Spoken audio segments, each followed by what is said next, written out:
की शुरुआत होती है कोयल बर्ड के जीवन चक्र से। ये बर्ड दूसरे बर्ड के घोंसले में अपना एग डाल देती हैं और फिर वो बच्चे दूसरे बच्चों को उस घोंसले में से गिरा देते हैं, जिससे दूसरे बर्ड्स सिर्फ उन्हीं को खिला सके।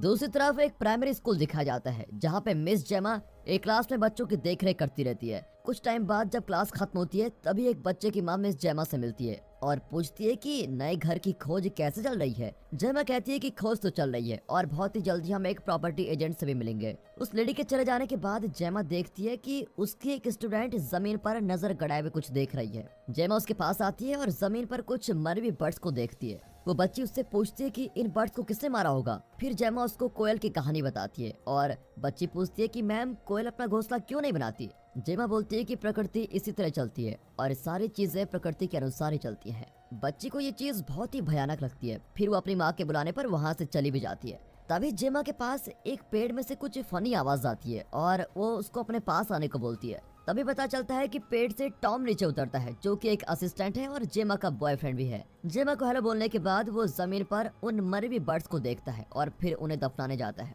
टॉम अपना सारा टूल्स कार में रखता है। तभी जेमा उसको अपनी टी शर्ट चेंज करने को कहती है, क्योंकि वो काफी स्मेल कर रही होती है। टॉम अपनी टी शर्ट चेंज करके जेमा के साथ फिर अपनी कार में प्रॉपर्टी एजेंट से मिलने जाता है। एजेंसी तो बिल्कुल क्लीन और व्यवस्थित दिखती है, लेकिन मॉडल के सारे घर एक जैसे दिखते हैं। वहाँ पर सिर्फ एक ही एजेंट होता है जिसका नाम है मार्टिन, जो कि जेमा और टॉम की एजेंसी में घुसने पर उनका खूब वेलकम करता है। अपनी पहचान बताते हुए मार्टिन उन्हें योंडर के बारे में बताता है, जो कि अभी एक नया शहर बना है। वो जगह बिल्कुल शांत और एक काफी अच्छी जगह है, साथ ही बहुत सस्ती भी है। जेमा पूछती है कि वो कहाँ है, तो मार्टिन बताता है कि वो राइट में है। जेमा को उसका नेचर बहुत पसंद आता है, पर वो समझदार भी लगता है। मार्टिन पूछता है क्या आपके पास अपनी गाड़ी है जिससे आप लोग योंडर तक जा सकें। फिर थोड़ी देर सोचने के बाद वो दोनों मान जाते हैं। फिर मार्टिन के कार के पीछे अपने कार से योंडर पहुंचते हैं, जहां सारे घर बिल्कुल एक ही मॉडल के बने होते हैं। लेकिन एक बात गौर करने वाली यह है कि वहाँ पर कोई और लोग या उनकी कोई कार भी नहीं है। वो दोनों हाउस नंबर 9 के सामने अपनी कार पार्क करते हैं, जहाँ मार्टिन पहले से ही उन लोगों का वेट कर रहा होता है। वो उन्हें जल्दी से अंदर आने को कहता है और उनको एक बढ़िया सा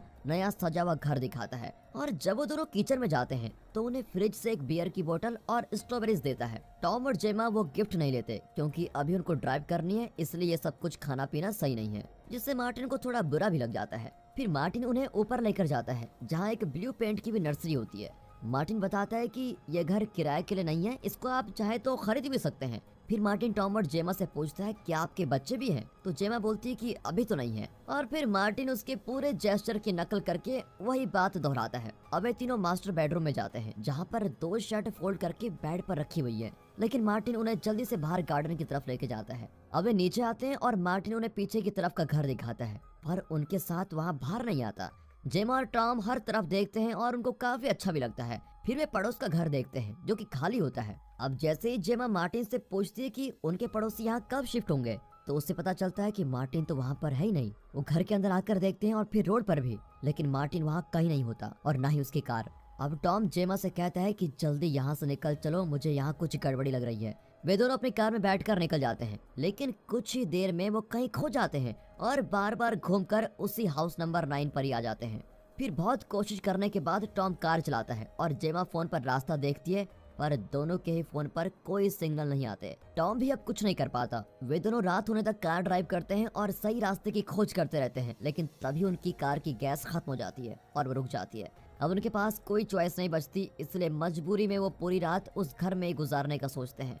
बिल्डिंग में घुसते ही वो अपना गिफ्ट उठाते हैं, जो उस समय मार्टिन उनको दे रहा था, जिसमें वो स्ट्रॉबेरीज टेस्ट करते हैं, जिसका टेस्ट थोड़ा अलग होता है। फिर वो अपने इस काम चलाओ डिनर के बाद मास्टर बेडरूम में सोने जाते हैं। तभी जेमा बोलती है कि यहाँ कितनी शांति है, इतनी शांति कभी नहीं देखी।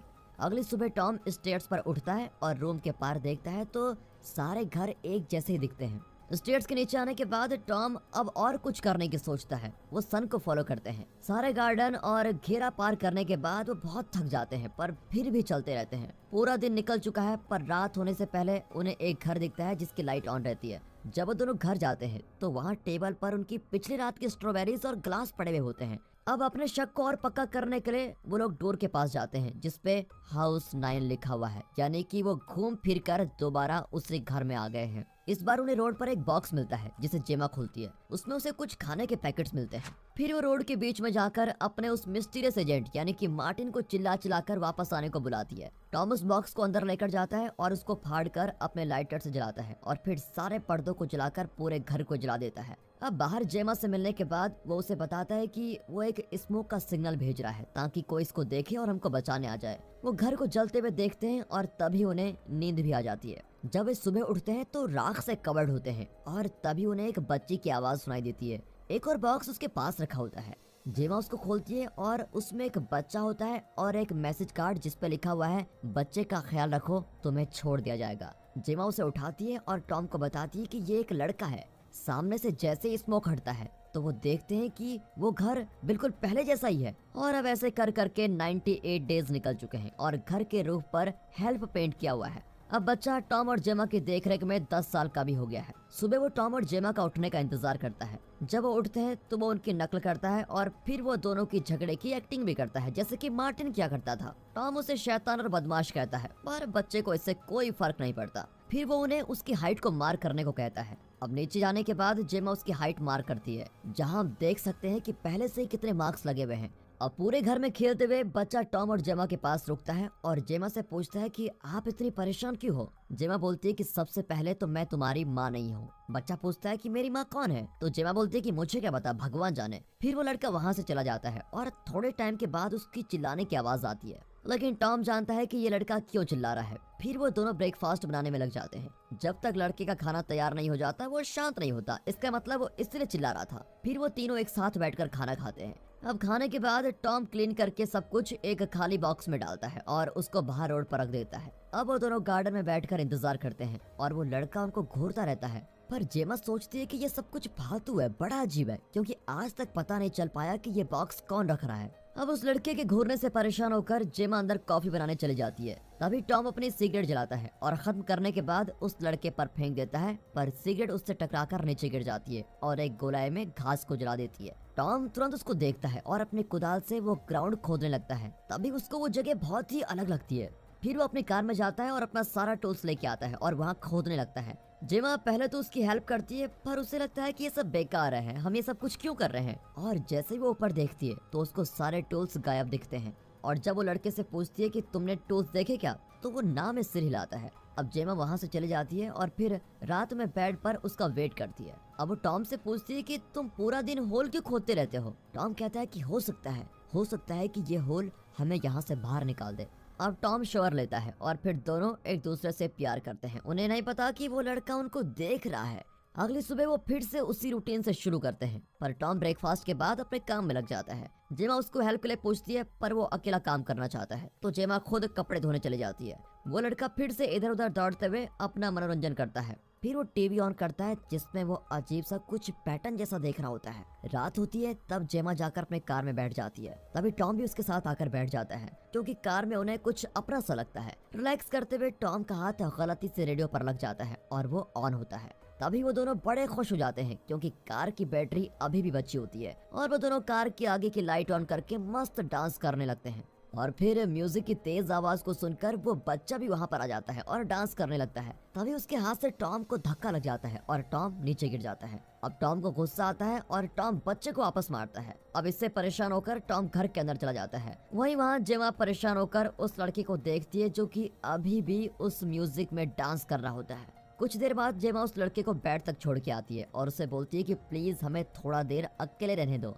लड़की को ये सब कुछ समझ में नहीं आता। वो फिर से जेमा को माँ बुलाता है तो जेमा उसको कहती है कि याद रखो मैं तुम्हारी माँ नहीं हूँ। अब जेमा के बाहर जाते ही वो लड़का चिल्लाने लगता है। तभी जेमा उसको पकड़ने को आती है और उसको पूछती है कि तुम चाहते क्या हो। बार बार बोलने के बाद वो शांत हो जाता है और फिर टॉम की नकल उतारने लगता है।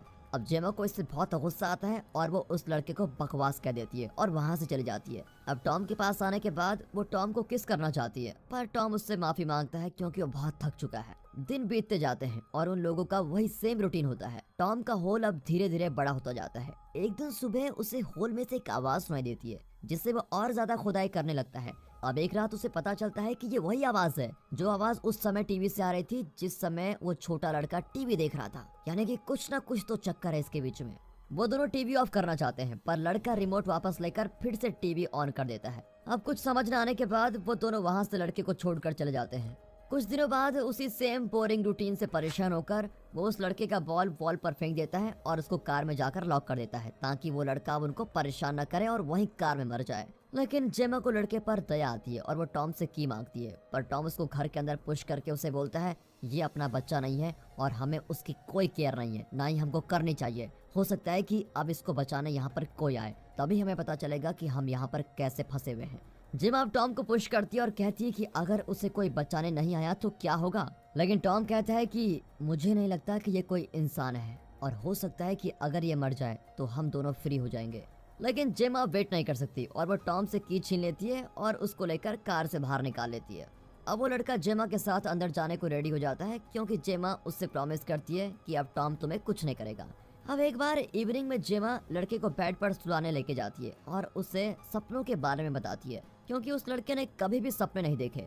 अब जेमा और वो लड़का दोनों एक साथ सोते हैं और वो लड़का जेमा को गले लगाता है और टॉम होल में ही सो जाता है। अब उस दिन के बाद जेमा और लड़का दोनों टॉम को इग्नोर करते हैं। अब जेमा और वो लड़का एक साथ खेलते हैं, टाइम स्पेंड करते हैं, पिकनिक जाते हैं, पर रात में जेमा अकेली बैठी रहती है और कभी कभी रोती भी है। अब एक दिन सब काम करने के बाद जेमा उस लड़के को बेड से उठाने जाती है पर वो उसे वहाँ नहीं मिलता। पूरा घर खोजने के बाद वो टॉम से पूछती है तो टॉम कहता है कि मैंने तो पहले उसको देखा नहीं और कहीं देखा भी है तो मैं तुमको बताऊंगा नहीं। फिर जेमा उसको खोजने निकल जाती है और 2 घंटे बाद वो उसको वापस उसी हाउस नंबर 9 के पास ही मिलता है। वो वहाँ होल के पास खड़ा होता है और उसके हाथ में एक बुक भी होती है जिसे जेमा उठा लेती है और रात में पढ़ती है।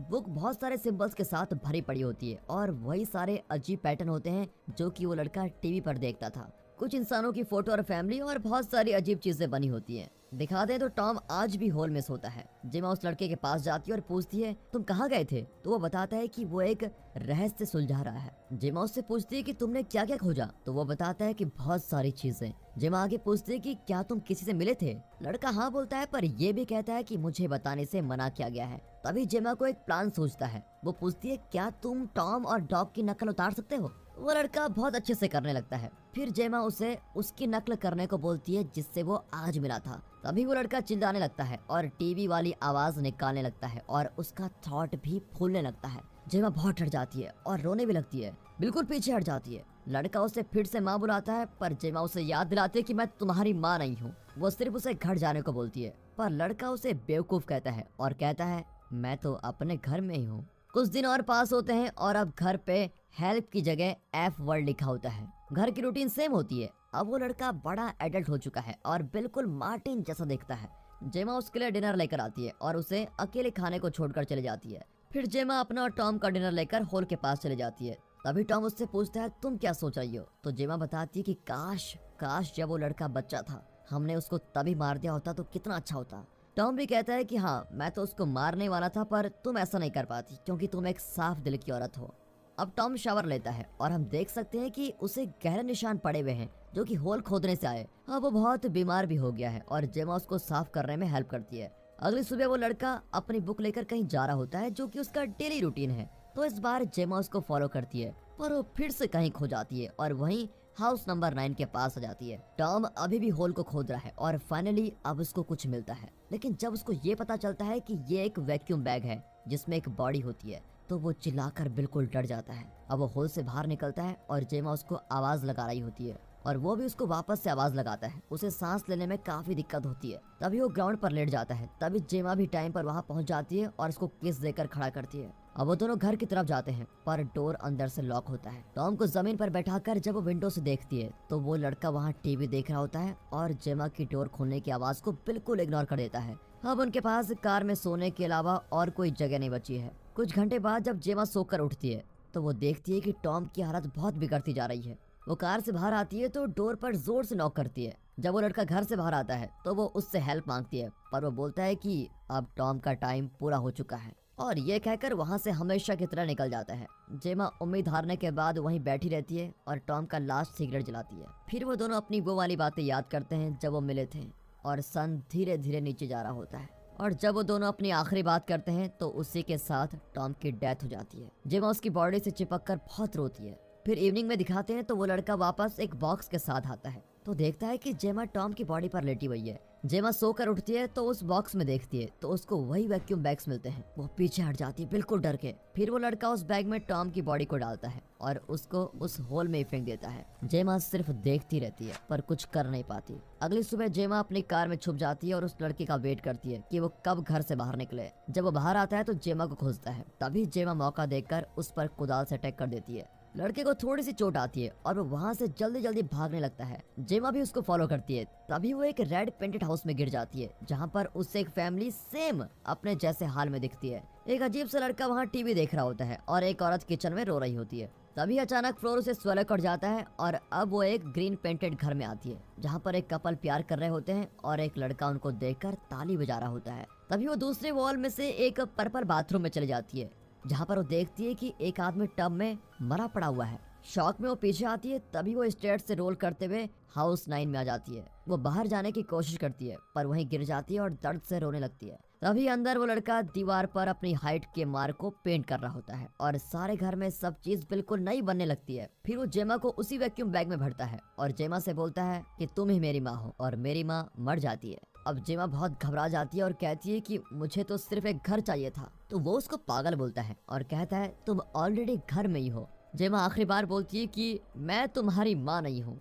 अब बिना केयर करे वो लड़का उस वैक्यूम बैग को ड्रैग करके बाहर होल में फेंक देता है जिसे टॉम ने खोदा था और उस पर वो खोदी हुई मिट्टी डाल देता है। उस मिट्टी पर अपने आप घास निकल आती है। फिर वो लड़का जेमा की कार रिफिल करता है और एजेंसी पहुंच जाता है जहां मार्टिन ओल्ड हो चुका होता है। अब मार्टिन उस लड़के को अपना नेम टैग दे देता है और अपनी आखिरी सांस लेता है। फिर वो अपनी शर्ट पर टैग लगाता है और ड्रॉर में से एक वैक्यूम बैग निकालता है। फिर उसमें मार्टिन की बॉडी डालता है और उस पर एक पर्ची लगा देता है। फिर वो उस बॉडी को रोल करके एक बड़े से ड्रॉर में डाल देता है। अब वो लड़का अपने डेस्क पर बैठकर एक नए कपल को अपने ऑफिस में वेलकम करने के लिए बिल्कुल रेडी रहता है। और इसी के साथ दोस्तों ये मूवी यहाँ पर खत्म होती है।